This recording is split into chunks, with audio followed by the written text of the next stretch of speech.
Welcome to the Louie Minor Show. I'm your host, Bell County Commissioner Louie Minor. Today is July 26, 2025. We are back from NALEO, National Association of Latino Elected and Appointed Officials. So I was in Atlanta, Georgia for a week. And later on, after I talk about the agenda, I plan on playing in its entirety one of the sessions that I attended that I think you'll understand why I go and the benefits that we get out of it. But so let's talk about our agenda real quick for Monday, July 28th, my birthday. I'll be turning 46 years old or young, however you want to describe it. But yes, I'll be spending my birthday doing the people's work. So anyways, on starting at 9 o'clock, Bell County Commissioner's Court, we have the regular meeting of the Commissioner's Court. First item is the invocation. Then we have Pledge of Allegiance. Next item is consent agenda. Consider the approval of the minutes of the prior meeting of the Commissioner's Court. Personnel budget amendments, claims, accounts payable, payroll, restitution, jury pay. Then we have departmental submissions. Consider and approve a resolution authorizing the submission of an FY 2026-27 solid waste grant program application in the amount of $20,000 with a funding match requirement of $0 for the Bell County Tire Event Center. The Central Texas Council of Governments designating Bell County Judge as the authorized official for the grant. Then consider designating of locations as polling places pursuant to Section 43.002 of the Texas Election Code for the November 4th, 2025 election. Then we have consider authorizing the transfer of one 2024 Ford Transit van VIN number 1FTB W1XG8RKB24700 from the Bell County Sheriff's Office to the Technology Service Department. Then we have consider the appointment of election judges pursuant to Section 32.001 of the Texas Election Code. Let's see. Next item E, consider authorizing the county judge to enter into an interlocal cooperation agreement by and between Bell County, Central County Services, and the City of Killeen for the utilization of the Bell County Diversion Center.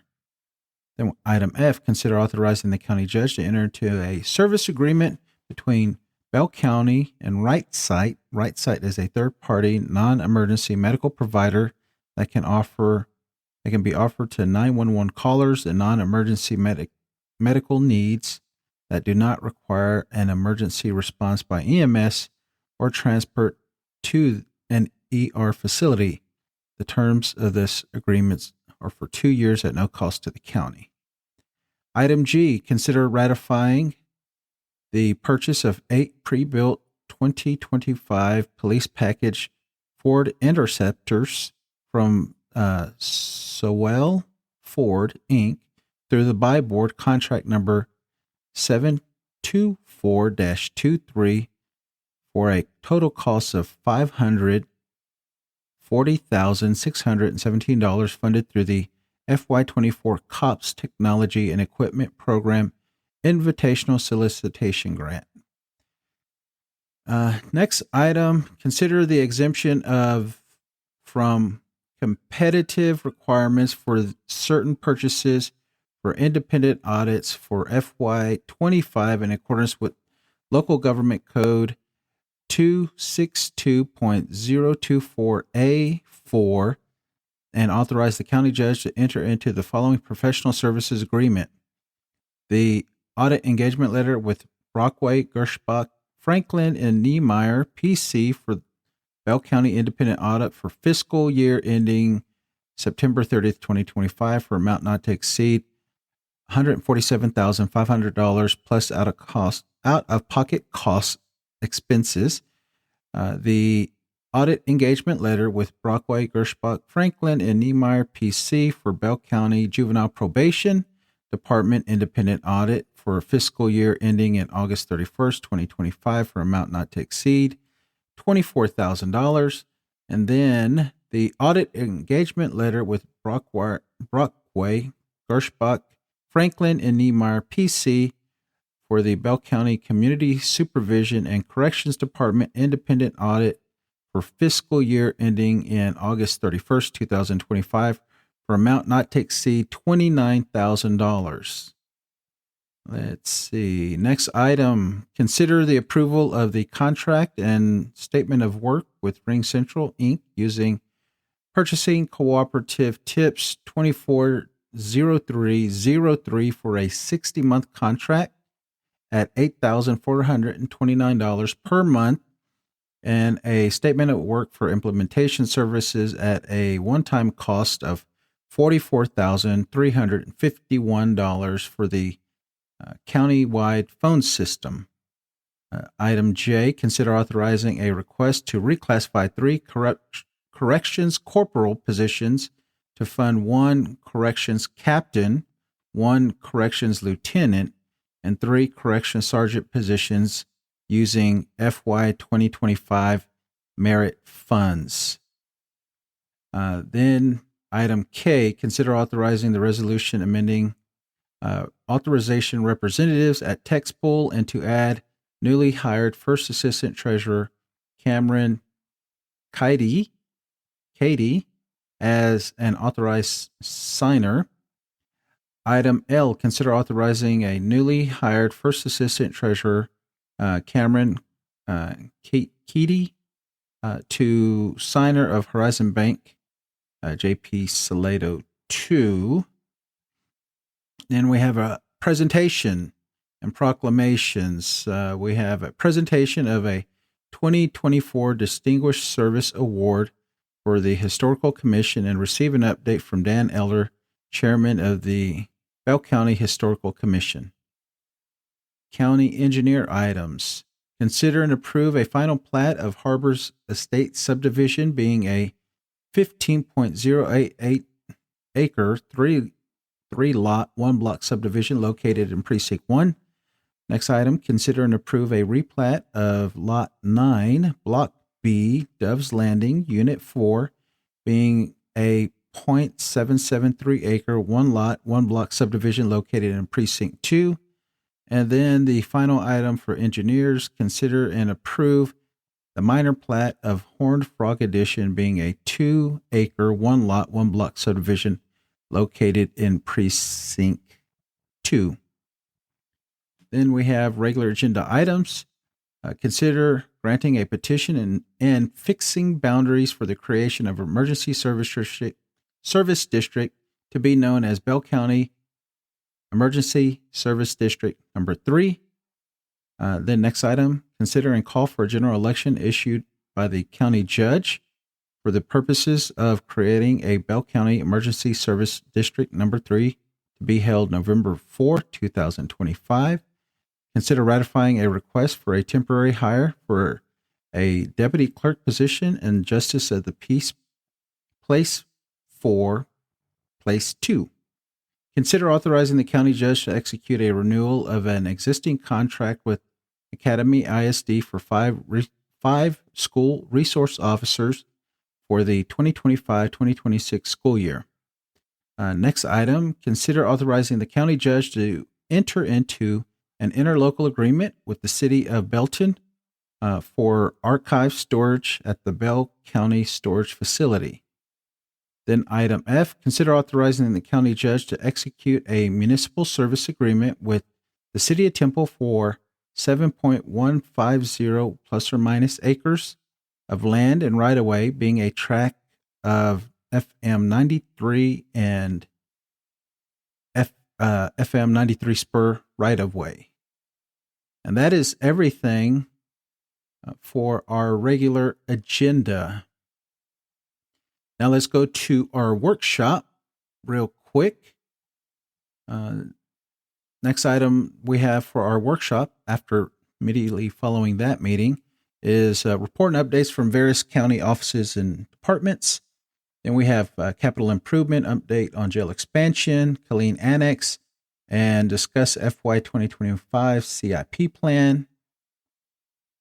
Then we have discuss SB 8 relating to the agreement between sheriffs and the United States Immigration and Customs Enforcement law and the grant program that covers costs implementing those agreements.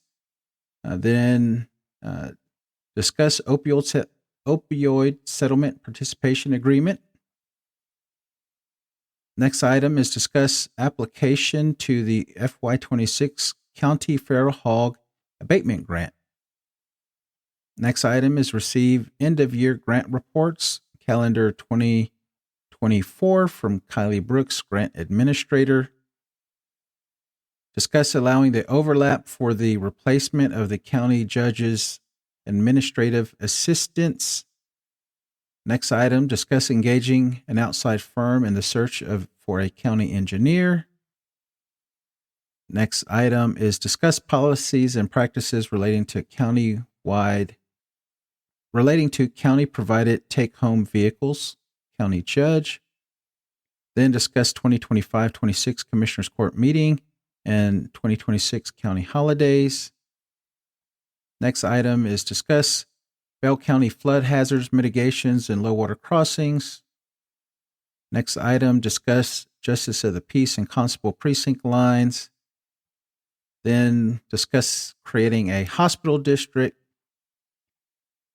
Next item, FY 2026 budget planning, implementation, and budget follow-up hearings and discussions relating to the FY 2026 budget.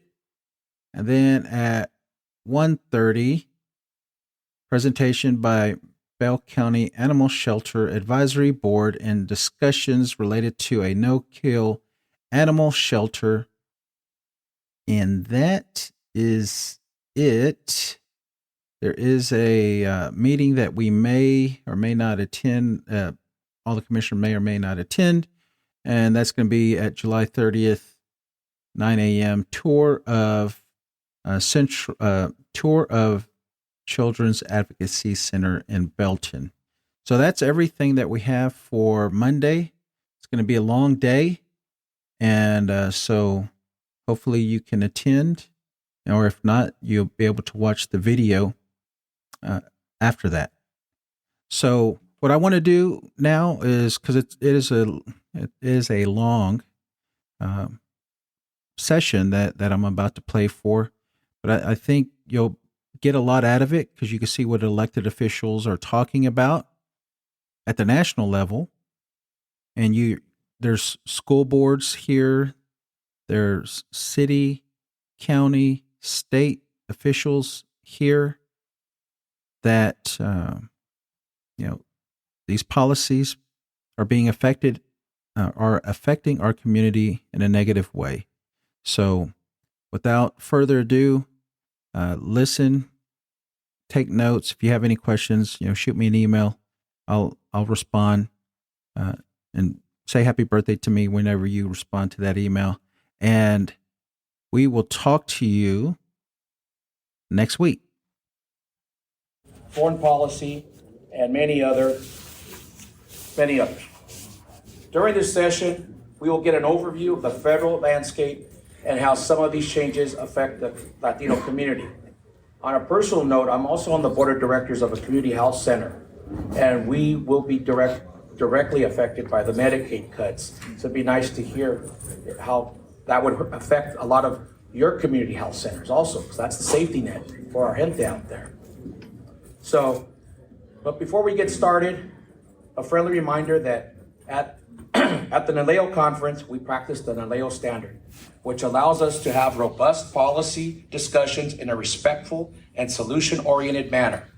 A full description of the NALEO standard can be found on the conference app and via the QR code on the back of your badge.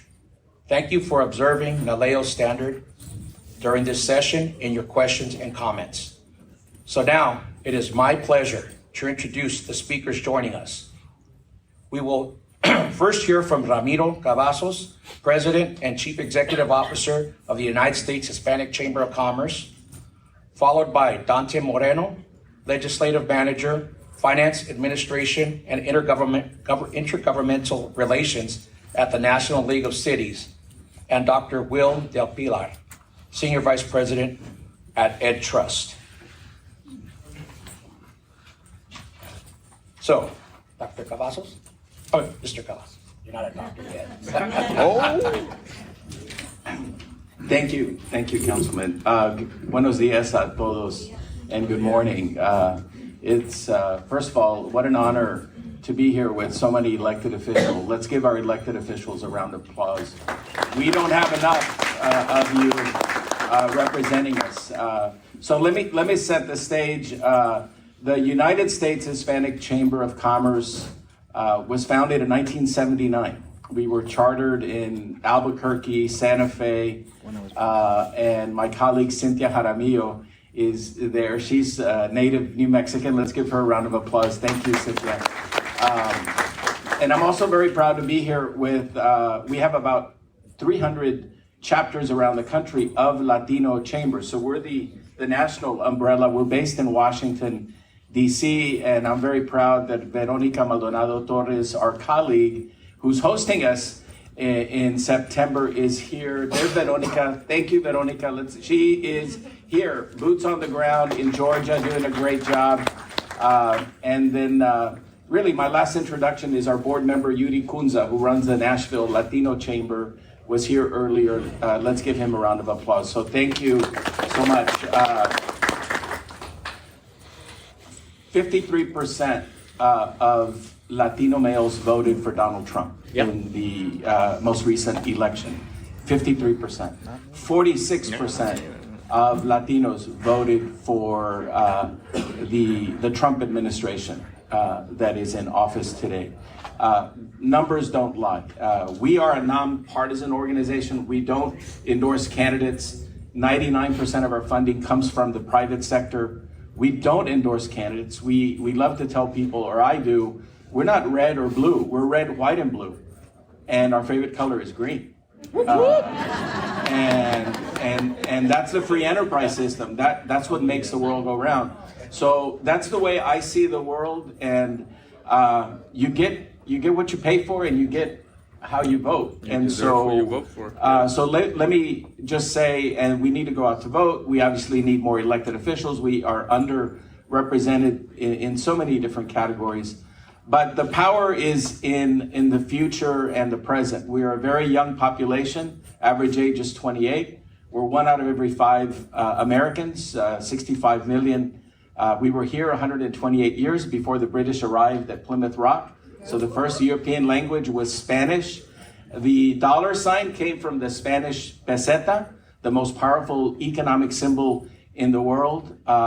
We have built this country. 10 of the 50 states have their names that come from the Spanish language, and I could tell you thousands of other cities. Nevada is La Nevada, snowdrift in Spanish, and of course Colorado, Montaña next to Canada, and so I could go on and on. We need to realize our power as a community, and we need to exercise it. And this is a lesson learned for many of us to see the fact that Medicaid is being targeted, and we have a lot of seniors who will be affected, that education is being targeted, and funding for folks that are not at the economic level that they should. And this is a country built by immigrants, too. That's the irony. And it's true. I mean, now, I'm not a very partisan person. My dad was an elected official in South Texas for 25, 30 years. He was elected back in 1961 as a justice of the peace. Very proud of his legacy. My uncle was Dr. Lauro Cavazos, appointed by President Reagan to be the first Latino cabinet level person as Secretary of Education. Ironically, that's the department that will be shutting down. And then Fort Hood, which became Fort Cavazos after my uncle, who was a 4-star general, after 2 years relegated back to Fort Hood, again, because of petty politics. Although he's a Medal of Honor winner,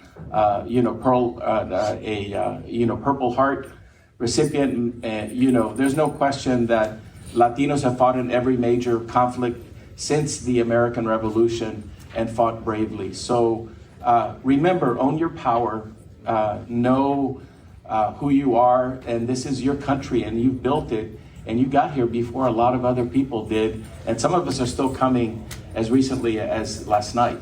And so that's the power of our culture. So what's happening in DC? I can tell you the hundreds of executive orders that have been passed. Let me give you some sunlight. About 3/4 of those executive orders are stuck in the courts right now. People in huge disagreement over them. They may never see,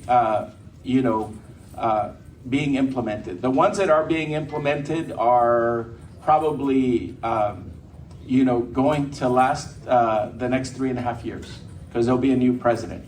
That's the extent of executive orders. Is the new president comes in, does away with the previous executive orders. This president did the same thing. So nothing is permanent, nothing is forever. And so, yes, we're having to live with the drama and the challenges.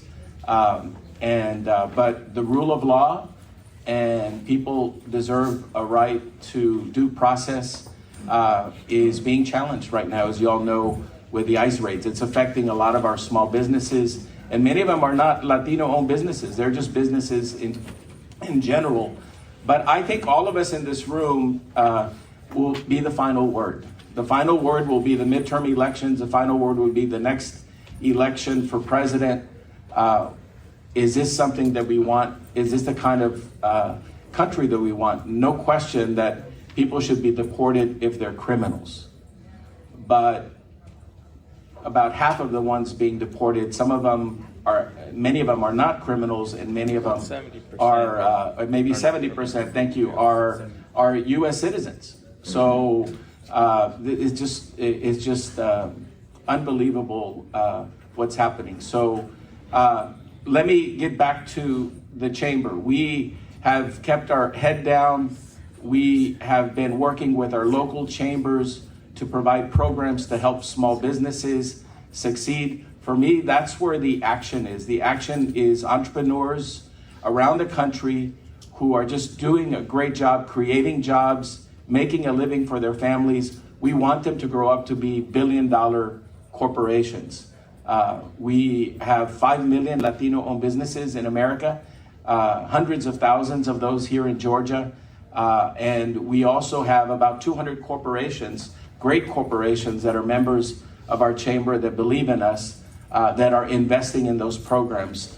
Great companies like Walmart and Wells Fargo, and I could go on and on, Diageo and everyone. So all I'm saying is this partnership between corporate America, our 5 million Latino-owned businesses, and our close to 300 chambers is very powerful. We treasure that, we protect it, but we're also monitoring advocacy, and we will be speaking up more strongly. We are against tariffs. We're against aranceles. There's no question that it's going to damage, and guess who ends up paying the cost? It will be us as consumers. Those $60 billion that we might have made in the last quarter, they came from our pockets. It didn't come from some mysterious foreigner. And then secondly, we fought hard with the recent bill to limit the tax on remesas, on remittances. It started at 5%, it ended at 1%. It's a tax, no matter how you see it. Tariffs are also a tax, and our economy, is withstanding a lot of this, mainly because guess who the biggest consumer in America is? We are, Latinos. We're the fastest growing consumer the future. We're the fastest growing workforce of the future, and we're the fastest companies that are growing as a small business. So we own the future. And so as I conclude, I want to let you know I am an optimist by nature because data does not lie. DNA does not lie either. And I need to tell you that all of us here represent the whole world. Latinos, we're not a race. We're an ethnic group. we're Afro-Latino, we're Caucasian, we're Asians, we're Jewish, we're Protestant. The beauty of our culture is that everybody loves us. People marry out into our culture more than any other culture. The beauty is that we're becoming more highly educated. We're owning our power economically. We are a $4.1 trillion economy. If the 65 million Latinos living here, as I conclude, were our own economy, we would be the 5th largest economy in the world at $4.1 trillion. And that's growing at 14% every year. So we're too many. We're too many, we're unstoppable. And, as my dad used to say, paz descanse, no queremos que nos den, queremos que nos pongan donde hay. We just want to be where the action's at, and we're going to win. We're going to succeed, and we're going to excel. I'm so proud to be 100% American, 100% Latino, and I'm so proud to be here with each of you. And thank you for your leadership as elected officials. We need your help, and we're here to be your partners in a nonpartisan way, to be strong, to focus on issues. There's so much left to do in the next 3.5 years to get ready for our future as a community. And so as I conclude, I just want to recognize, of course, some friends of mine that are here, Gerald and Joe, who are elected officials in San Antonio. Let's give them a round of applause. Thank you. Okay. With that, muchísimas gracias. I have 4 minutes left, so I'm going to give them to my colleagues. Thank you. Thank you, Mr. Hello. Thank you, Mr. Cavazos. And next would be Dante. Please call me Dr. Cavazos.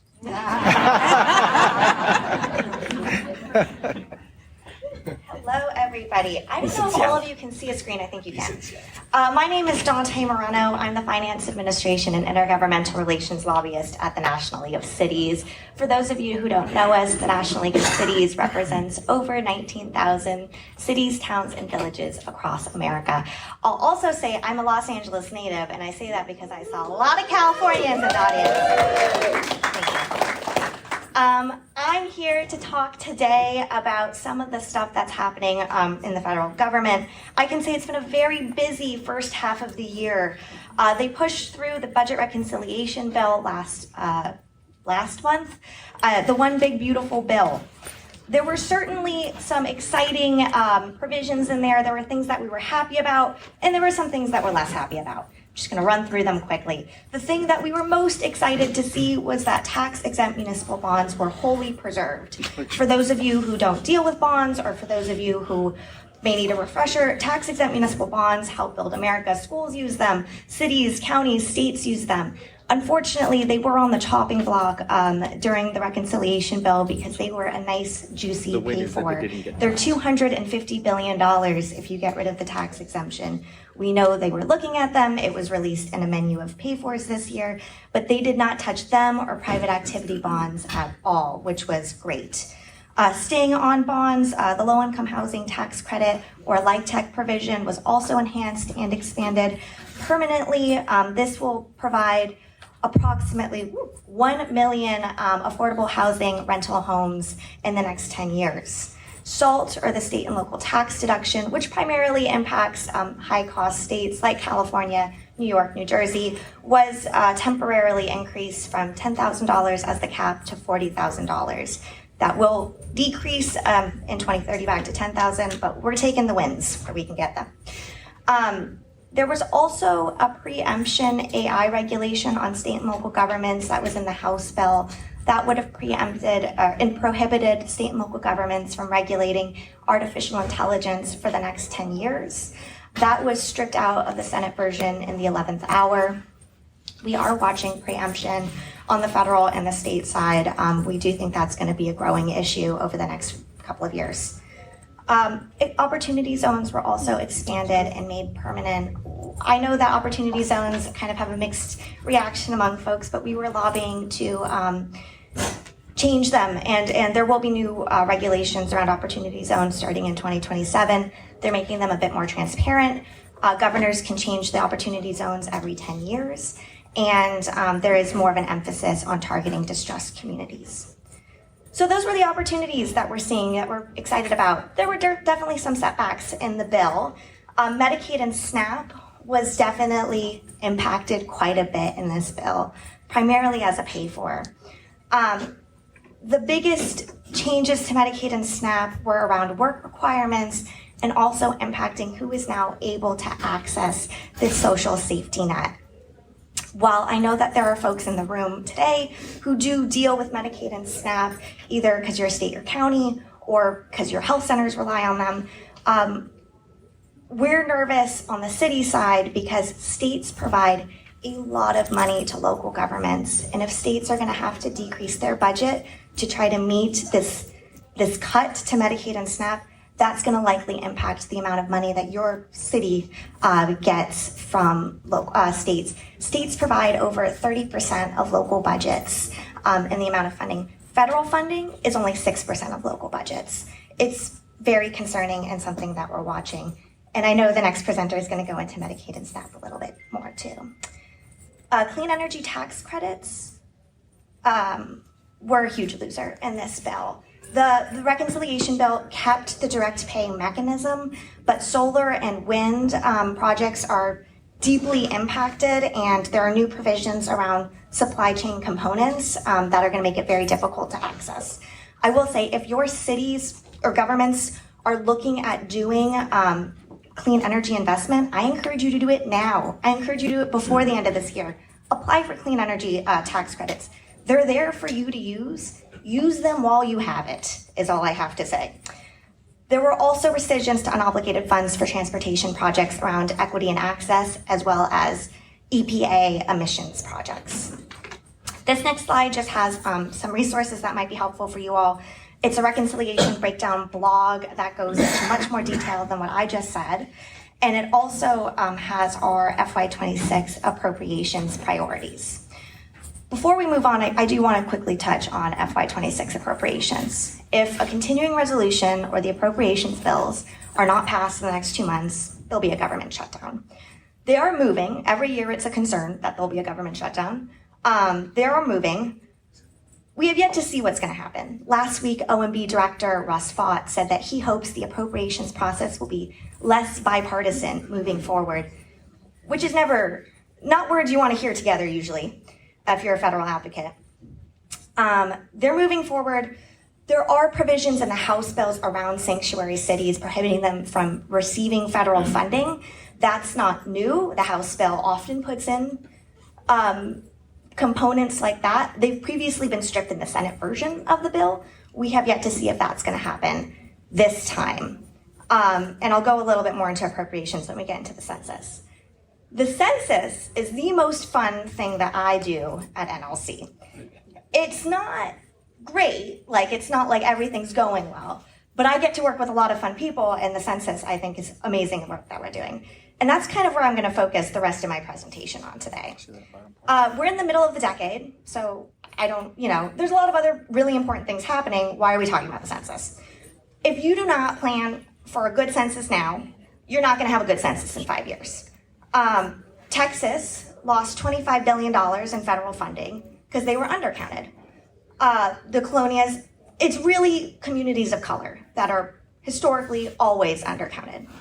2020 census was done under the first Trump administration. The 2030 census will be under another administration. But this year, next year, and the following year are when the bulk of the census work is being done. When we're deciding on what questions are being asked, when we're deciding how much money is going to the census, when we're deciding, do communities feel safe answering government questions when there are questions around how is that data being used? So I do want to flag just a few things that we're watching on the census front. There is always a bill in the House and the Senate around a citizenship question on the 2030 on the decennial census, as well as prohibiting the census from counting non-citizens and prohibiting them from using that like non-citizen data for federal apportionment, so federal representation, as well as deciding how state and federal funding is distributed. No matter who you are in a community, no matter what your documents say, you're still using roads, you're still using water infrastructure. Cities need the money that they need to support the community, regardless of who you are in the community. So we are watching that. Previously, the House bill the Equal Representation Act has passed in the House. The Senate has not passed the Equal Representation Act yet.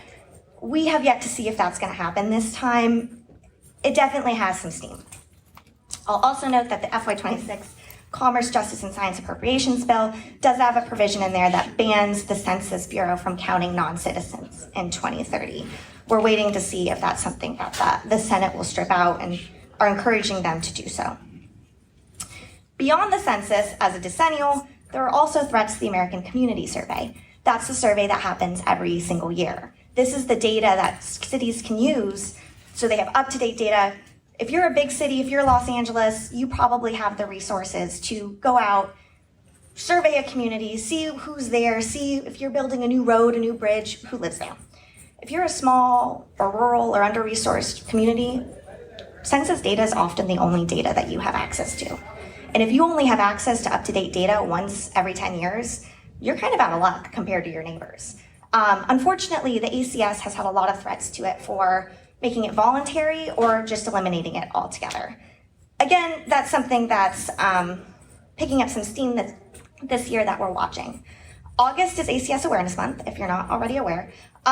We're very excited to be doing things to spotlight how cities can be, or how all municipalities can be using ACS data, but it's just something to keep in mind. There is a push to limit government data, to limit what amount of information is out there, and the ACS is really important to keep in mind.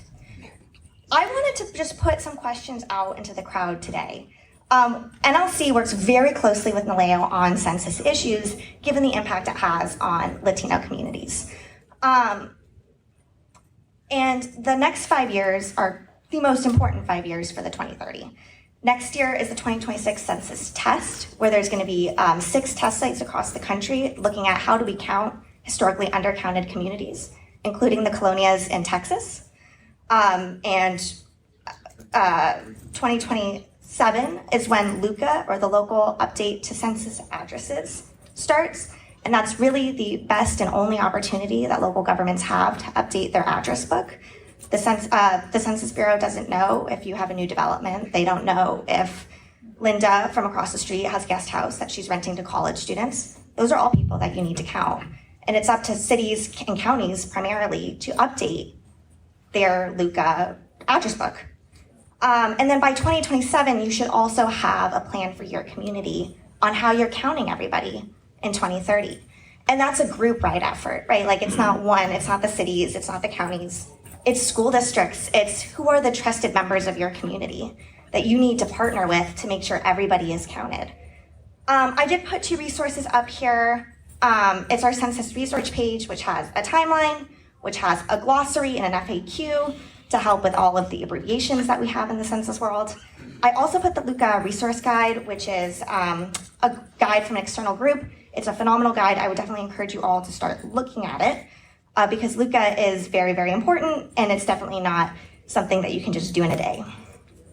The last thing I wanted to touch on today, sort of switching gears again, is civility and civil discourse. This is really a rising issue within local elected officials. It's something that at every NLC conference, you hear people say, what are you doing? What resources are available for us to use? We have members on our board that were impacted by what happened in Minnesota. They were on the list of what happened in Minnesota. And we're looking at what to do. I wanted to provide a few resources kind of off the bat. We have a town hall we did a few months ago that I found very interesting. We have a report and a resource. We're also doing 2 sessions at our flagship conference in November. And I also just kind of wanted to give an anecdote here. I run the FAIR committee, so the Finance, Administration, and Intergovernmental Relations Committee at NLC, and we're focused on civility and civil discourse. And Last week we had one of our conferences and we had a 90-minute discussion with 2 Ohio State University professors on civility, on civil discourse. How do you talk to people? Because it's not just talking to people at a city hall meeting, a city council meeting. It's also, how are you talking to your peers? I've been in city council meetings that are not friendly to be in. They're uncomfortable. Folks are yelling at each other. There is no civility. There's no civil discourse happening. And there's no movement happening. You're not leading. You're leading as a bad example. And what you're putting out there is what your community is taking out. And so we spent 90 minutes talking through situations. We did some role playing on scenarios. And really they were focused on, like, what is the fix? Like, how do you fix this situation? And I don't think there is a one fix. It's such a complicated situation. But frankly, we can't solve it unless we hear from you all. Like, what are you dealing with? What resources would be helpful for you? And again, it's not one resource. We're not going to put out one report and, like, we solve the civility issue in America. But it starts with having a conversation about it. And so I know that we would love to have a conversation with you. I know NALEO would love to have a conversation with you. So I just wanted to put it out there that we are focused on it. We are aware it's a rising issue, but local government remains the most trusted form of government out there. And it's up to local government to start to solve this problem. Because you're the ones that they see in grocery stores, right? Like, your community knows you. They're probably not seeing their senator every single week. That was my presentation. I appreciate your time, and I so appreciate being here as well. It's phenomenal, and I'm looking forward to hearing all the other presenters today. Thank you.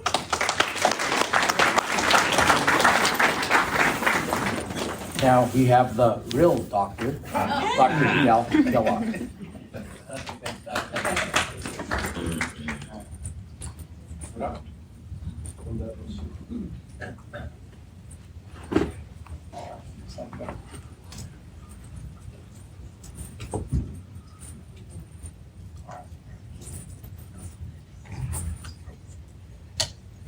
You guys see that?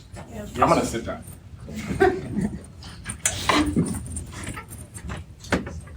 Great job. Good morning. My name is Will Del Pilar. I'm with the Education Trust in Washington, D.C. We're a national and state advocacy organization that advocates for low-income students and students of color from early childhood through higher education. I serve as a senior vice president. I'm also from LA. I grew up in Carson, California. So yeah, Carson, went to Chapman University, Dominguez Hills. Yeah, I grew up in there. My brother lives in Carson still, so maybe one of, yeah, I went to Dominguez Hills for my master's degree. And I'm really happy to be here. It's a challenging time in terms of federal education policy, but I want to share 2 things. One, my deck will be shared, and I'll also share out my notes.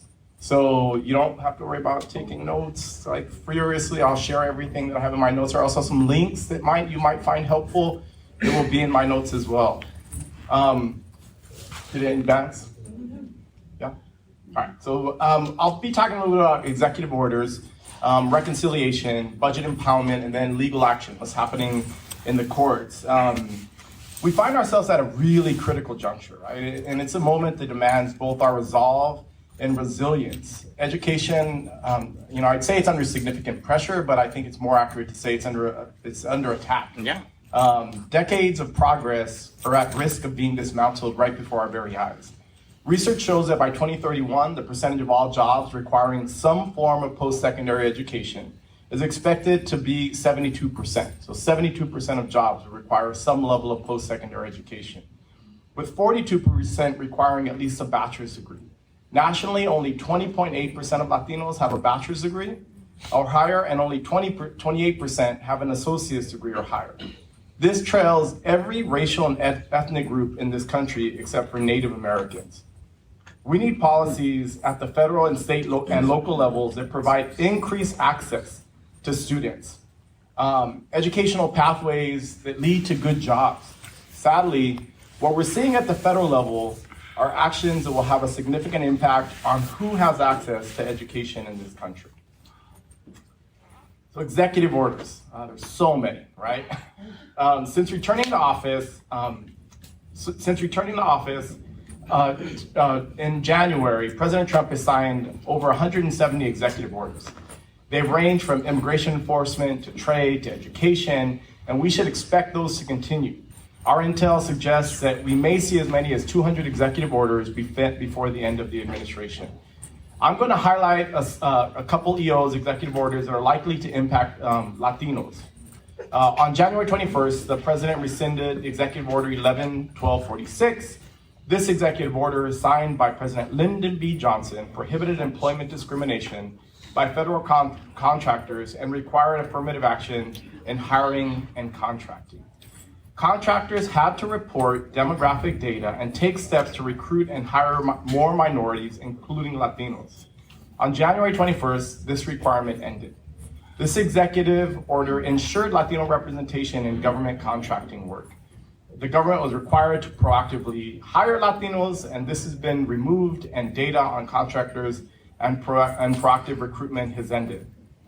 That same day, the president signed the Ending Illegal Discrimination and Restoring Merit-Based Opportunity, which bans diversity, equity, inclusion measures in federal contracting and grants. In it, he directs agencies to remove DEI references from procurement processes and emphasize merit-based criteria only, which still has not been defined. With this EO, we saw removal of DEI programs in education and workforce training, programs that disproportionately affect and have served Latino communities. The final EO that I will highlight is the Ending Radical and Wasteful Government DEI program, signed on January 20th. This EO executive order purged DEI offices and positions across federal agencies, including education and labor. Education agencies were barred from offering DEI grants, scholarships, or programs benefiting minority students or employees. This EO eliminated federal institutional DEI efforts supporting Latino students and employees.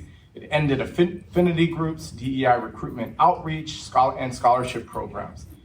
These EOs taken together have decreased support and opportunities for Latino students. There is a concept in research and in legal scholarship called repressive legalism. And this concept, essentially what it advances is that when there is an executive order or any law that is passed, people will end up applying that law to other areas beyond the necessary scope. And so we over-enforce because of two things. One, we're afraid of legal action, or two, we're afraid of political scrutiny, right? And so what we have seen is an over-application of these EOs beyond areas into which they were necessary to be enforced. Scholarships targeted for Latino students have all but ended nationally. Latino graduations that celebrate community have come under scrutiny. Services to Latino or English language learners are under attack, and we should expect these attacks to continue. So we talked a little bit about reconciliation, but I'm going to go a little bit more in depth on the impacts to education. On July 4th, 2025, the Trump administration and congressional Republicans secured the passage of the One Big Beautiful Bill Act, a budget reconciliation package that made significant and permanent changes to federal education policy and funding. While the law touches many policy areas, several provisions will have direct and immediate implications for students, families, and communities. What do you see on that slide? Okay. Court. Okay, so I went too far. All right. Well, the bill cuts $930 billion from Medicaid over the next decade. Many of these cuts won't be implemented until 2027, and there's a reason for that. They were waiting until the midterm elections passed before they started cutting people's health care. The impacts will be more directly felt in 2027 and in 2028, but we have to start planning. The cuts to Medicaid will result in fewer college students and fewer K-12 students having access to medical care. The cuts will also put pressure on state budgets to take money out of education and put it into Medicaid to fill budget holes. Roughly half of American children are on Medicaid, or the Children's Health Insurance Program. And the loss of coverage for their parents means they are less likely to be insured and receive medical care. Medicaid serves as the fourth largest federal funding stream for schools. As states are forced to grapple with the loss of federal funding, this could have downstream impacts on classrooms. Given that Medicaid helps cover reimbursements for a host of medical and support services provided to students, including those with disabilities, such as access to nurses, physical therapists, occupational therapists, and psychologists. The cuts to Medicaid enacted in this legislation will force districts and schools to make difficult funding decisions that could limit or eliminate availability of these services. In addition, we saw cuts to SNAP. The bill shifts SNAP, the Supplemental Nutrition Assistance Program, benefit costs to states if they have a payment error rate, a measure of states' payment accuracy that includes both under and overpayments, above 6%. 44 states are currently at or above the error rate. Higher error rates would require higher state payments of up to 15%. This doesn't start until 2027. Once again, this is intentional. In total, the Congressional Budget Office projects the bill will cut $186 billion from SNAP over the next 10 years. The bill eliminates eligibility for individuals in the country legally, including refugees and asylees, limiting SNAP eligibility to citizens, legal permanent residents, and certain Cuban and Haitian entrants. Because of the shifting benefits to benefit costs to states, governors are going to be forced to make difficult decisions about whether to raise taxes, slash state and local programming, or kick people off SNAP. Many states may stop participating in broad-based categorical eligibility, which allows states to raise SNAP income eligibility limits so that low-income working families will have difficulty making ends meet can qualify for food assistance. This will also impact access to school meals for children in these families, as SNAP participation allows students to automatically qualify for free school meals. As a result of the cuts to SNAP and Medicaid, many students will no longer automatically qualify for free school meals. Furthermore, the community eligibility provisions allow schools where at least 25% of students who receive federal benefits, such as Medicaid or SNAP, they are able to offer free school meals to all students. As states struggle to address these funding gaps with reduced federal funding, it may be increasingly difficult for states to pursue and support universal school lunch programs. Thank you. In addition, this will also reduce access to participation in summer EBT, which provides students with meals during the summer months. In short, the cuts to SNAP will result in more college students and K-12 students being denied food assistance and going hungry. The cuts will also put pressure on state budgets to fill these budget holes.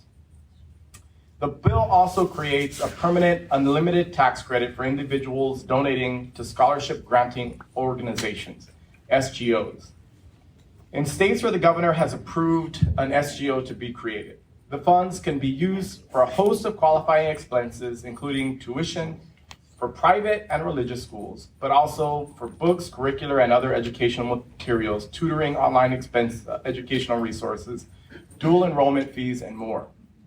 Effectively, what it did was create a national voucher program. Families must be within 300% of an area's median income to qualify, meaning that even wealthy families living in high-income areas will be able to apply for that voucher. The creation of this tax credit to fund vouchers will push more federal resources to wealthy families and private and religious schools at the expense of public schools, which will have declining enrollment and declining funds related to this provision. Non-public institutions that will be supported by this national voucher program are not bound by civil rights laws, are not subject to public reporting requirements, are not required to serve low-income students, and are not subject to the same state-level oversight as public schools. There are a couple other changes in the law that I think are important for education.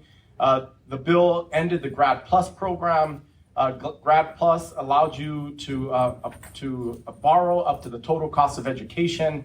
The limit is now $20,500. So if you attend a school that costs $40,000 for tuition only, you can only borrow $20,500 to go to that school, which means students will be pushed to the private lending market or will have to opt out of higher education altogether if they're planning on going to graduate school. For the limits for professional school are actually $50,000 a year. And for most professional programs like law school or medical school, that is not enough to even cover the cost of tuition. The restrictions on federal loan access for graduate education will result in students being forced to take out loans from private banks, or some students will decline to go to graduate school altogether. It also creates two standard repayment plans. And one plan, it's a standard repayment over 10 years, and the other one I call pay to die. The repayment is over 30 years. Some research has shown that on average, if you have student loan debt, you have until 2028 to pick a plan. The average person's monthly bill for their student loans will go up $200.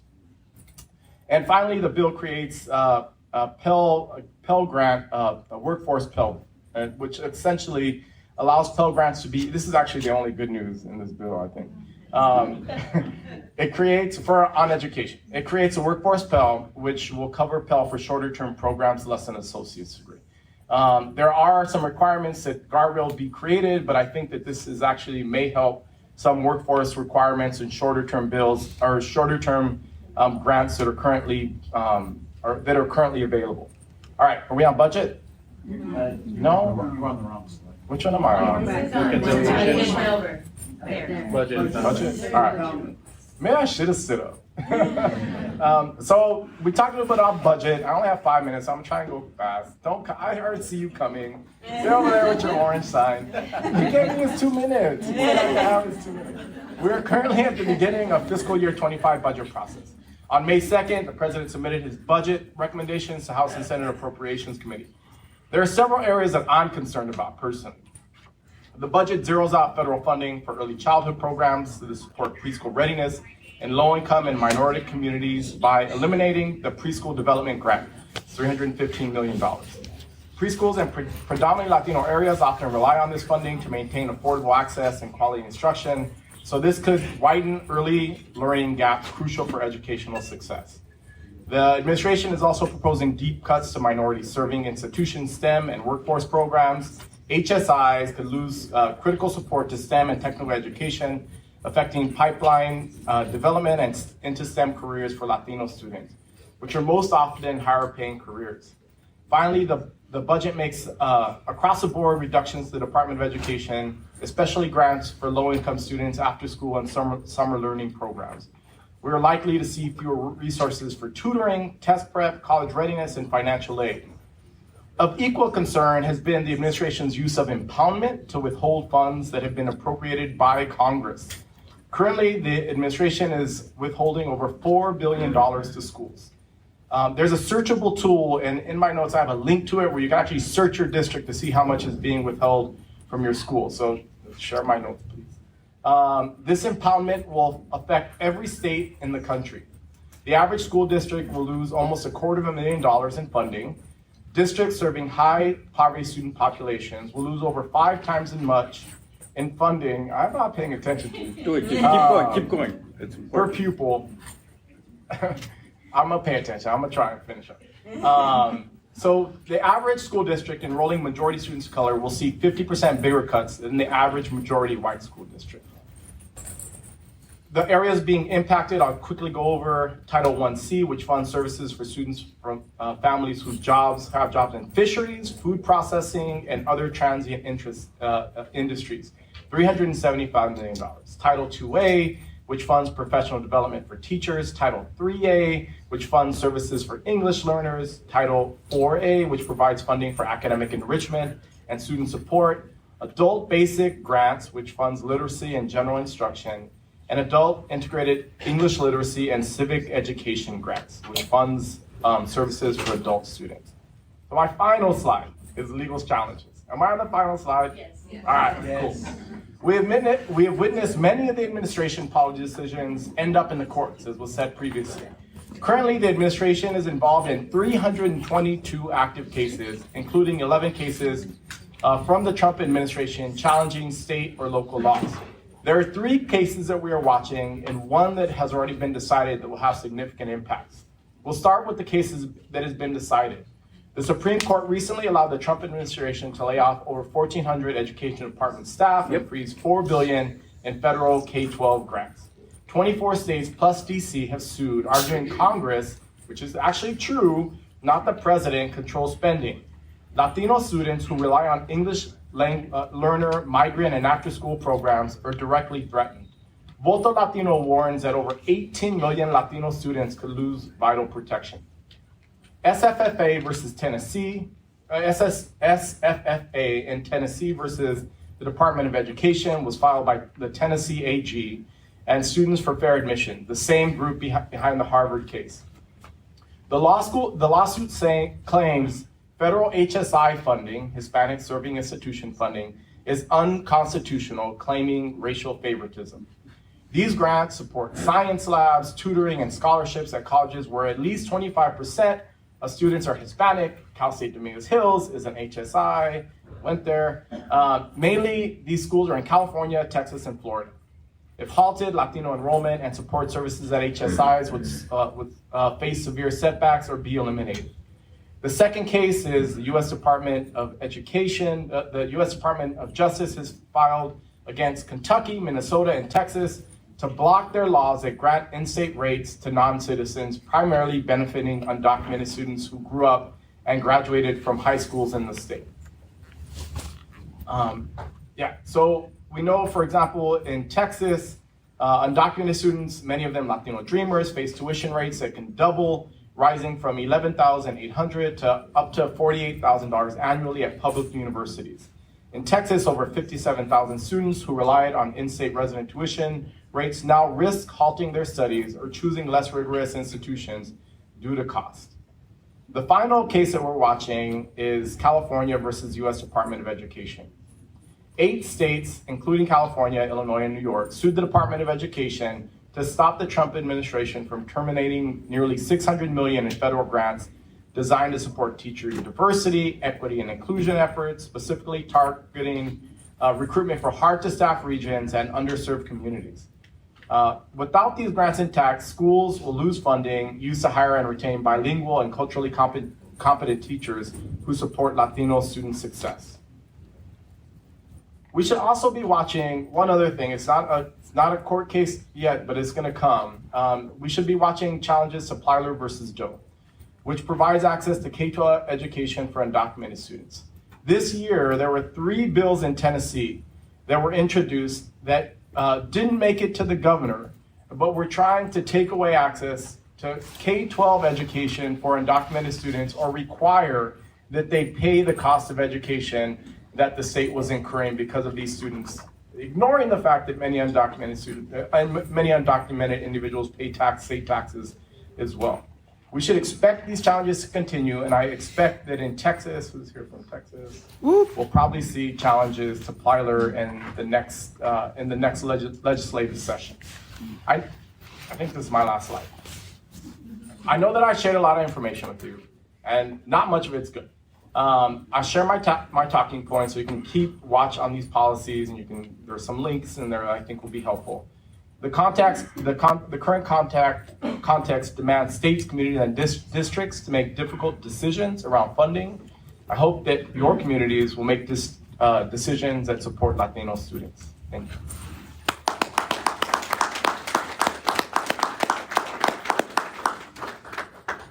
Thank you, Dale Pillar. I know you did go over, but there was a lot of stuff there, so I probably got an F on my moderating job. Keeping you on time, so that's okay. There's a lot of stuff, and his slide presentation, his notes will be available on the app. We're gonna do a couple of questions, then we're gonna bring it out to all of you. I'm sure you all have a lot of questions. The first is for Mr. Cavazos. How can elected officials work with their chambers of commerce to mitigate the impact of proposed federal cuts to programs and advocate for their constituents and businesses? During COVID, our local Hispanic chambers became resource centers, emergency rooms for small businesses in their communities. And that was a place to connect with elected officials. If you didn't know who represented you, that was a place to connect for funding opportunities. It was also for getting tools and resources to be innovative I'm a big believer that if we rely on federal government for funding of programs, we're not being entrepreneurial. And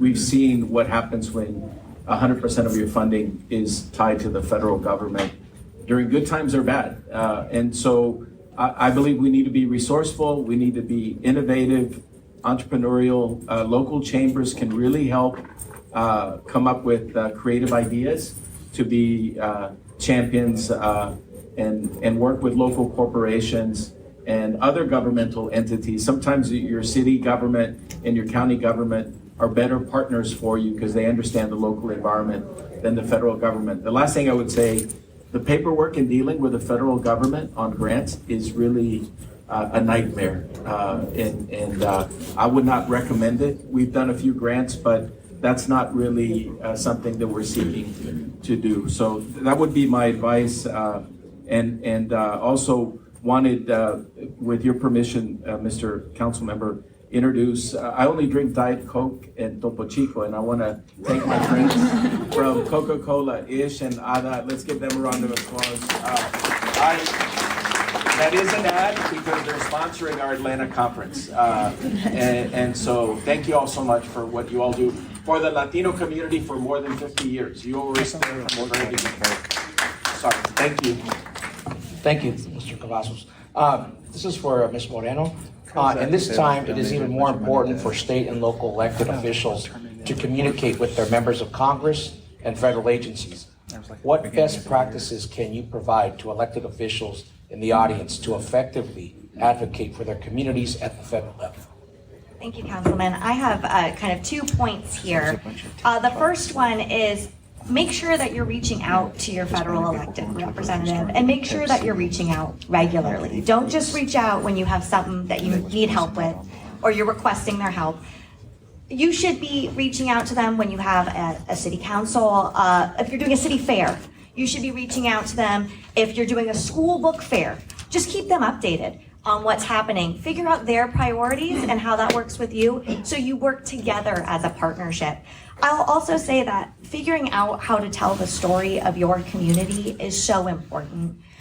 It's the numbers, we love data, but it's also the anecdotes. They know your community, they're from your community. If you're telling them, when we were trying to save tax exempt bonds, we were talking about roads that they use every single day and their staff uses every single day. We were talking about the schools that were built that their kids were educated in. It's so important for them to get the full picture and hear directly from you all. As much as they love talking to me, they much prefer to talk to you guys. And reaching out is important. And I'll also say that I recommend joining whatever association you have in DC. So if you're a city, the National League of Cities, if you're a county, the National Association of Counties, these associations exist in DC to serve you back home. We have access to all the federal agencies. We have access to all the federal representatives. And if you need help contacting an agency because your grant is on pause and you don't know why, if you need help accessing the White House because you were on a sanctuary city list and you didn't know why or what to do now, reach out to your association. That's what we exist for. And I'll also say our DC conferences always have all the federal agencies there. So I recommend if you can, you come and you talk to those agencies face to face when you have the opportunity. Yes, thank you, Ms. Moreno, and I can't emphasize that enough. At the last conference, I actually got to meet with the director of the administration's intergovernmental affairs, and we had a grant that was frozen, $70 million between 3 cities, and I said, "Oh, I have a phone number," so I called her, and I called her, and I called her, and we got it unfrozen, so it helps. Okay, Dr. Del Pilar, under federal proposals, will there be any impact on apprenticeship programs or vocational schools? I think that this is an area of opportunity. I think there's a lot of interest in alternative pathways that don't involve higher education or traditional education. I will say, I think there'll be significant investments in CTE, but we should not offer those pathways at the expense of alternative pathways. We shouldn't be limiting our students to CTE if they're interested in pursuing an associate or a bachelor's degree. We know that over a longer period of time, those jobs are less likely to offer benefits, especially medical benefits and retirement benefits. I'll issue a caution around apprenticeship programs because I think that they're fool's gold because we can't do them at scale. So I'll give you an example. My son actually wanted to apply, or I was trying to help him apply to an apprenticeship program in the state of Maryland for auto mechanics. I have a PhD, and we could not figure out how to navigate the system. When we finally got through into the apprenticeship program, they require 2 years of experience. If he had 2 years of experience, why would he need an apprenticeship, right? And so I will say, because there are such limited opportunities available in apprenticeships, they're becoming more selective. So it's like fewer opportunities, more strict requirements in terms of getting into those apprenticeship programs. So if we're gonna do apprenticeship programs, we have to do them at scale. We can't offer limited opportunities that require that people have experience in order to get them. Thank you. I like Diet Coke too. Also, given the student fair admissions lawsuit, is there fear that historically black colleges and universities may also be targeted? I think the mission-based institutions will be okay. So I think like HBCUs and tribal colleges are more than likely not going to be significantly impacted. I think the enrollment-based ones, like HSIs, they're at Appeasees, there's like 5 different predominantly black institutions. Those institutions are going to be targeted in lawsuits by this administration and by certain southern states, I'm sad to say. And so we are likely to see challenges to enrollment-based, but not likely going to see challenges to mission-based institutions in the next 4 years. Okay, thank you. Let's go to questions now. Where's Orlando? Okay, right here in the back. Oh, right in the back over there.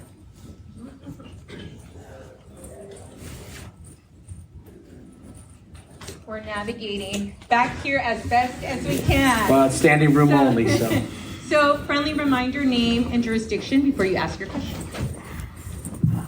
Hello, good morning. Luis Espinosa from Desert Recreation District in Southern California, Coachella Valley. And my question is directed to the doctor. You had mentioned a scale back. You had 2 doctors up here. I elevated this way.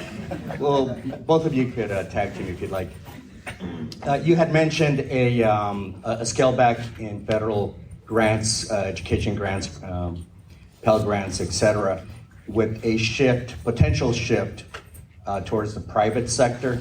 As we know, currently subsidized loans, federal grants, etc., are not dischargeable in bankruptcy court. Do you see the potential for a shift in the landscape to the private sector, where now they do become dischargeable in bankruptcy court? Unless, of course, there's an EO that says you can't. There was a huge private lending market before the Obama administration, which was largely predatory. We know that like low-income communities and communities of color are less likely to get access to credit, so they were less likely to get access to loans that paid for education. What this bill effectively does is reestablish the private lending market instead of there being greater reliance on the federal government to help fund those loans. And the reason that we did that was because of the predatory nature of banks and the terms that were being put onto those loans. I think that there are going to be protections against bankruptcy for any type of education loans, the same way they currently are protected in statute. So I don't believe that it's going to be easier to discharge your loans through. I didn't say one other thing. All of these changes also make public service loan forgiveness more difficult to access. And so they've been trying to limit access to public service loan forgiveness. So you're not only not going to be able to discharge private loans, but there also is going to be less access to public service loan forgiveness. Because if you get on the payment plan that's the pay till you die, the 30 years, you're actually not eligible for public service loan forgiveness. You have to be in an income-based repayment plan in order to qualify. And that standard plan ends after 10 years. And so there's like, you're actually not gonna, they basically ended public service loan forgiveness with this plan. Okay, thank you. Next. As a final Go ahead, point, go ahead. I'm a Coke Zero kind of guy. Okay. Okay. I like Coke Zero too. Okay. Any other questions? I have a question back here. Okay. Gabriel Buena, trustee at the Los Angeles Community College District. I have a question. So in terms of the big beautiful bill, talked about reaching out to Congress people, but if some of our own Latino elected officials voted for this bill, how are they navigating the mess that they made, and how do we communicate with them? They don't have to navigate it yet because a lot of the provisions don't go into effect until 2027, 2028. And so people won't feel the impact of a lot of these things unless you're rich immediately, right? The challenge is going to be in 2 years. I would continue to warn folks like that, hey, this is coming. And I would, I think that all politics are local. We try to have folks set up meetings when your local officials were on break, they're on recess, right? And so I would go to their offices and schedule meetings. There are a lot of officials who voted in favor of this bill who would not take meetings with anyone that was outside of their legislative district. And so when they were in DC and we would try and meet with them, they would say, are you in our district? And when we said no, they would say, okay, we're not taking that meeting. So you'll have access to folks that we may not have access to. A lot of organizations will provide like talking points or like setting up a meeting and what you should do in these meetings. I think you should put pressure on those elected officials and let folks know how they voted.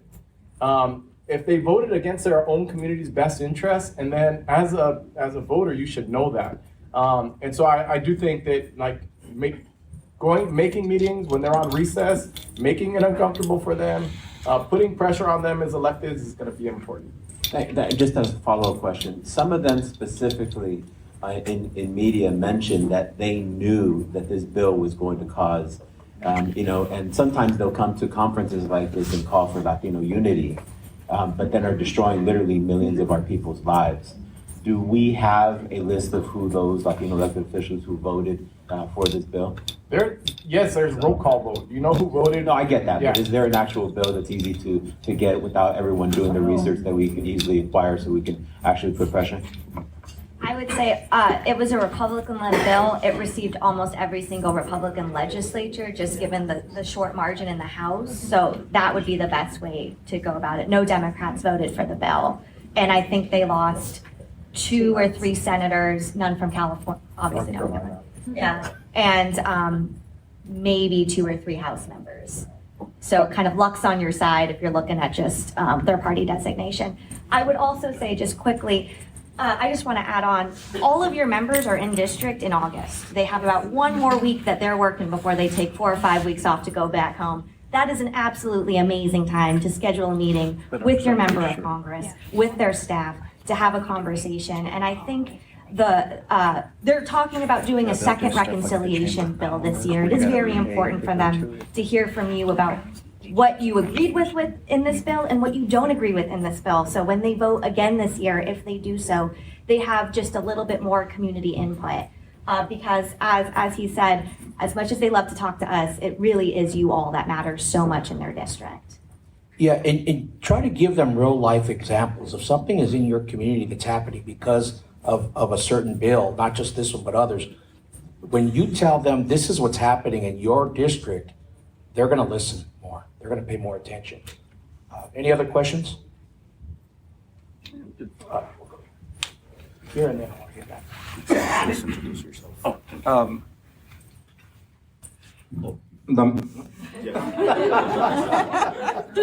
Damian Lara, Bernalillo County Assessor. So, 2 questions. I mean, we talked about what happened in Minnesota. My office has been shot at in terms of civility and lack of thereof. This is violence that's being perpetuated, and it's not. I mean, if January 6th and recent events are any indication, and the courts abdicating power, Congress allowing the, I mean, I don't know if it's just me, but if there's not impeachment in the next midterm elections, I'm not so sure that we're going to have a different president come 2030. Am I the only one who's feeling this way, or? No. I mean, what more can, I mean, if this organization isn't leading the charge, I guess what can we do? Like when we do. There are, I would say there's like a significant group, there's a significant number of organizations that are offering resistance at the federal level. But we also need resistance at the state level. And so often, I used to be an appointee. I've worked for 3 governors in Pennsylvania. And as an appointee, I wouldn't pay attention to federal things until they became law and I had to implement them. We need people to be paying attention now before it becomes law. And so we need to be offering resistance. I'll give an example of what could be done. North Carolina, who's the governor from North Carolina? Who would know? The senator in North Carolina, Tillis. So I met with 500 advocates in North Carolina, and I told them what was in this bill. They made phone calls, they saw him during recess, they wrote letters to him, and he was a no vote on the reconciliation package, the one big beautiful bill. And so I think that we have to create pressure on elected officials so that they vote no when these packages, these bills, what they're trying to advance are not, they don't benefit the community. I think we can get more no's if there is more advocacy. I will say the president does put significant pressure on, especially folks in his caucus, to vote the way that he wants them to vote. But I do think, public officials, as many as you know, you're you serve the community that voted you into office. And so if we create that kind of pressure, I think we can get more no's on some of these packages and offer resistance. But we need people to pay attention, not just when the bill impacts you, but before it ever gets to that point and becomes law. Anybody else want to take that question? I hope the courts stand up. But before, Adam, could you give it? Yeah, it's going to be him. Sorry, where's the question? Right here. Yeah, I'm just going to say real quick, we've been this civil discourse has been going up and up since right before COVID. COVID kind of made things worse. I remember one time people came banging on my door 9:30 at night, and I had my daughter, my 2 nephews with me. As soon as I opened the door, my gun was holstered right here, and they kind of backed off. But I shouldn't have even had to do that, not in my own home at 9:30 at night. So this is summer 2020. So it's gotten worse since then, actually. So one of the things, talk to everybody in here. This is one big therapy session here. Whenever I come to these things, we get together, we may have a couple drinks or whatever, but that's when the stories start coming out, and there's strength and camaraderie here. So I would really lean on the people all in this room. Okay, go ahead. Thank you so much. Test. Hello, everybody. My name is Jorge Chavez. I'm the mayor of the city of Bell Gardens out in Los Angeles. BG, that's what we're doing. Briefly, I appreciate this discussion. And thank you, it's been very educational. I'm thankful that Mr. Ramiro Cavazos for being here from the U.S. Hispanic Chamber of Commerce. And obviously we know President Trump is very supportive of business and corporations, et cetera. Particularly to the point that you mentioned of the ICE raids that have been happening all over LA and California. Particularly in your position, being from the Chamber of Commerce, we've seen a lot of these raids occur in some of the corporate members of the Chamber of Commerce, being Home Depot and Lowe's. I'm curious to know, in your position or in your capacity, what's been done to hold these members accountable and sort of allowing this to happen in their parking lots where they're chasing after communities that are Latinos being targeted, in some cases where managers are actively calling immigration to pick up folks. And I think it's a great opportunity for you and your organization to hold these corporate members like Lowe's and Home Depot accountable after the attacks on our community. Thank you so much. Thank you for your leadership. We work with the American Business Immigration Council, ABIC. That's a bipartisan organization. We work with the American Immigration Council to share information on how these businesses can stop someone from illegally coming into their business. What was happening early on is people were unprepared there, is they were just opening the door and letting people in. And once you give them access, you know, they come in with no warrant. And again, no due process, no rule of law. All of those constitutional rights have been broken. In the last couple of weeks, our businesses that we've talked to, we've shared the information on how to really just lock your door. Don't let anybody in. Don't answer the door. Keep working. A lot of our businesses do have fencing and perimeter enclosures for their parking, for their employees' parking and their protection. You know, we're a violent society, the United States. There's no question that we kill more people than we should compared to anybody else in any other country. I mean, I still remember going to the state capitol and having to take my wallet and my cell phone out to just get through the x-ray machine. Meanwhile, some yahoo, some guy with a gun, open carry, would just be waved through. You know, so there's more security for a civilian than someone that actually has a weapon going into, you know, meet with elected officials. So we have to run for office. Thank you for being there. We need to vote our convictions as a community. I shared the numbers earlier of how our Latino community voted. We did this to ourselves at the end of the day. Hopefully some folks learned a lesson.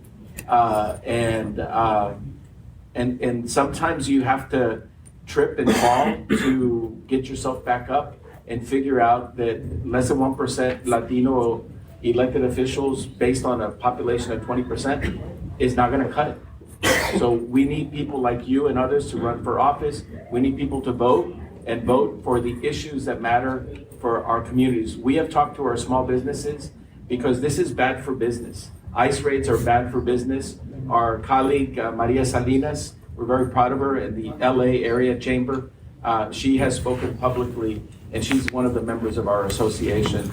And California has more than 70 Latino chambers. It's number one when you consider our network of 300. So I agree we need to do more. We're not doing enough. Everybody's still reacting to the shock and awe of everything that's happening. But we're gonna be strategic in picking our spots, sharing that information.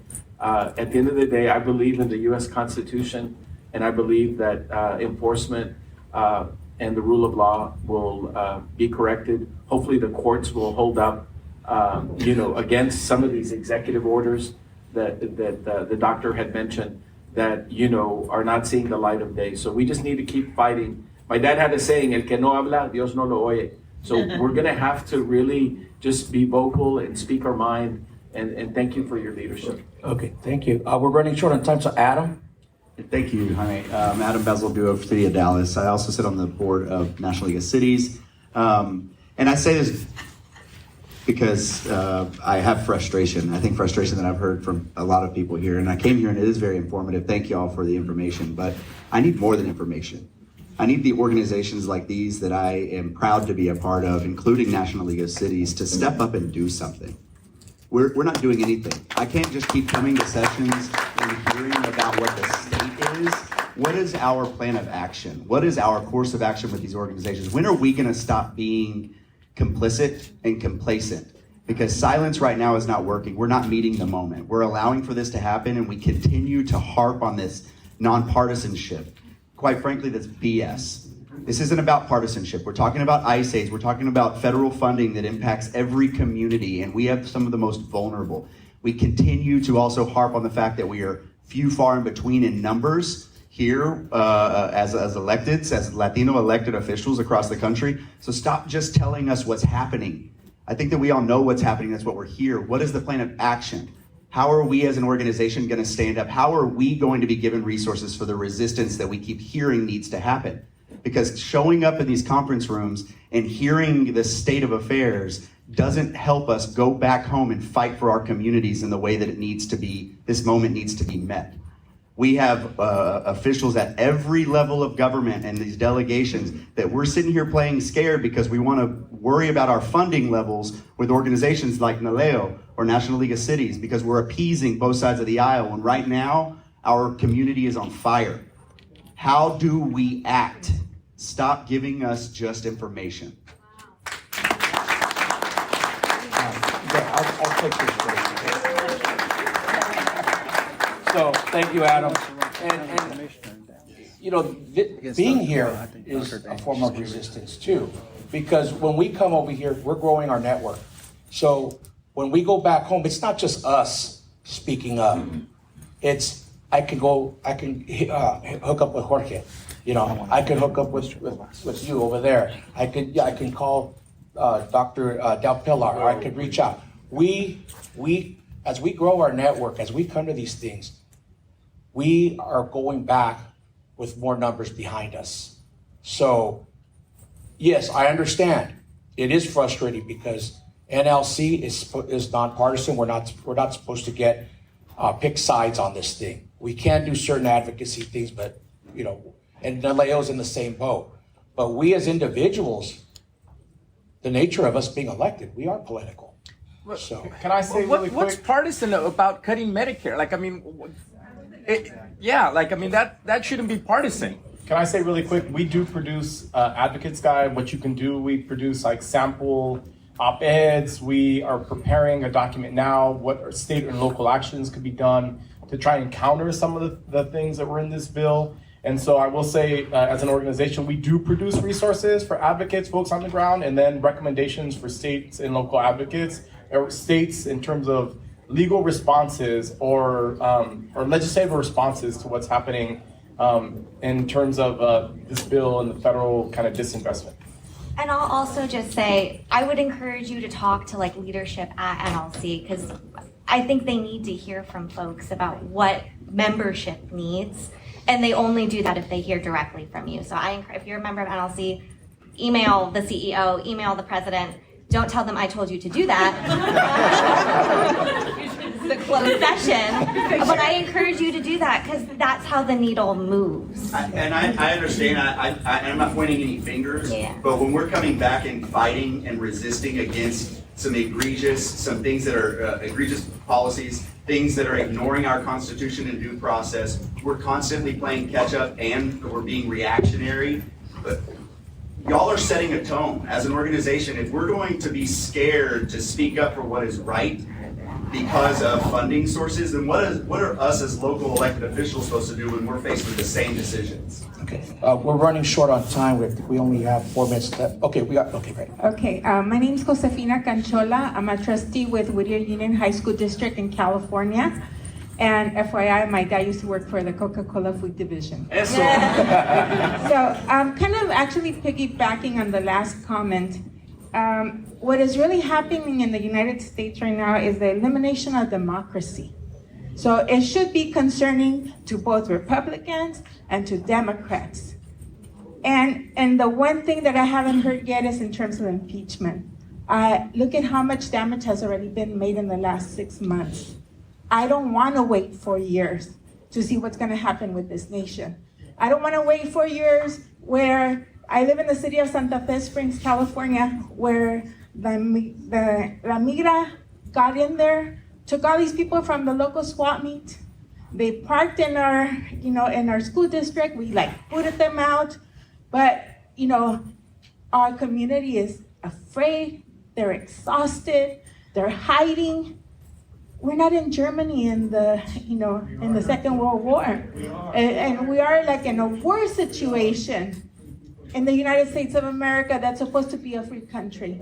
So I think that part of our conversation during this next few days should be about impeachment. We need to get him out of the White House. Thank you. So Republicans control the House and the Senate. There isn't going to be an impeachment bill introduced unless something drastic happens at the midterm elections.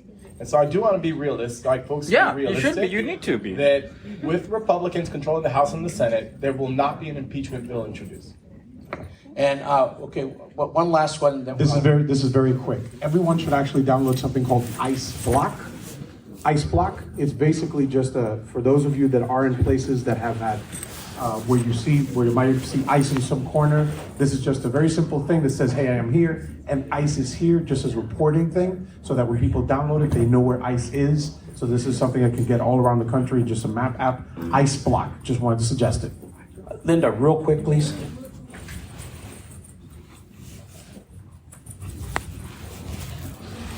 Good afternoon, I'm Linda Pritchett, Mayor Pro Tem from the city of South Fulton. I'm first generation Cuban American. My city is 94% African American. And most people, when they see me, they think I'm African American. I think that the part of the conversation that we're really missing is with the civil rights movement, the African Americans did not do that by themselves. No, they had to get white people and other people on board. What people say to me, not knowing who I am, is this ain't our fight. They gotta figure that out, right? For us Latino people, they don't understand what our people came here for or what they're running for, right? So we have to figure out a message to get African Americans and other minorities on board, because see, the thing is, when they think when people talk about immigrants, we're the ones cleaning the toilet, we're the ones cooking the food, we're the ones on the roof, we're the ones doing all this stuff. So then when you start snatching people, don't look at me, I'm not picking the fruit. You know, I'm not saying it's not honorable, but the African Americans have to understand, you were the slaves here first. They're putting you back in a position where you're gonna have to do it. You know, so we have to figure out a conversation to get other races and other ethnic groups involved to make them understand. You may feel like this is only our fight, but we really have to get together, because it's really a whole us against a very narrow them with this idea of white supremacy that has really exploded at this point. And that's it. I yield.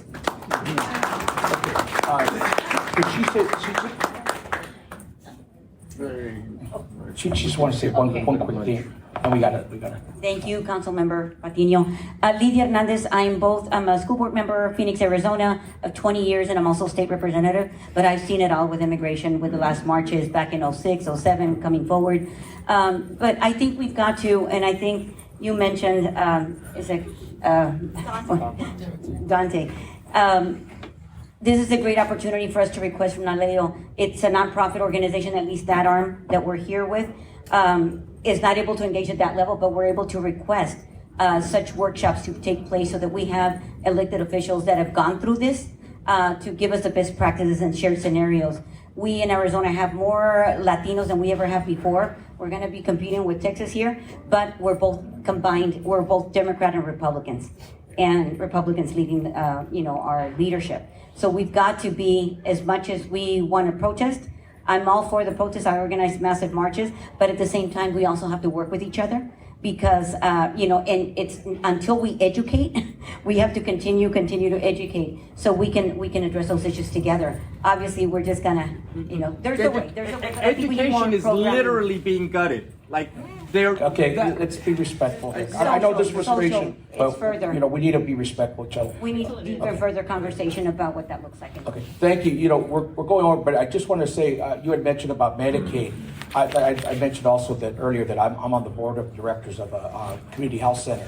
There is a group about the National Association of Community Health Centers. That is what they do. So it is in their charter to fight back to save Medicaid dollars. So I would look at their website, see what each state has its own chapter, and see what you could do there to increase their advocacy to save the Medicaid dollars. I'm putting that out there because I know that firsthand. But we're already after 12, everybody. We probably could stay here another 30, 40 minutes. Did you need to say anything? Just a couple of okay, real quick. Items. Thank you, everybody. Thank you, everyone, and thank you, Councilmember Patino and the speakers for taking time to be here with us. Please give them a round of applause.